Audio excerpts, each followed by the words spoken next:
Hi, it's Kat from i3, and today I'd like to talk about seasonal SEO. While there are many keywords and other aspects of search engine optimization that will prove useful long-term for your business, there are also short-term ones that can be used to boost your SEO success seasonally. Let us explain a few steps to starting some seasonal SEO work. So first, you want to figure out what seasonal items will be coming into play.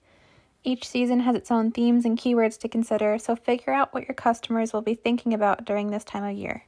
For instance, in late fall and early winter, popular searches may be gingerbread, gifts for wife, Christmas decor, and similar items. Jot down some ideas and figure out what your customers will be looking for.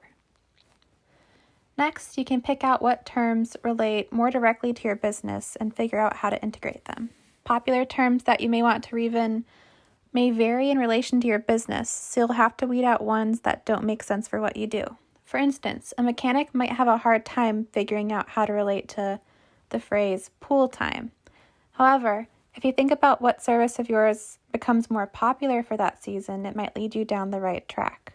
The mechanic could instead use the phrase battery issues in warm weather to think of more relatable ideas. Lastly, take these ideas and put them into play. Create content for your website that use these terms and make sense for your business. Pay attention to what words you use and ensure you're using similar ones in your website's keywords and meta. How you add in this content can also be important. Whether you're adding additional information to your services pages or you're adding new blogs, figure out how you'll maintain and continue the practice for seasons to come. For more help boosting your SEO performance, contact i3 today.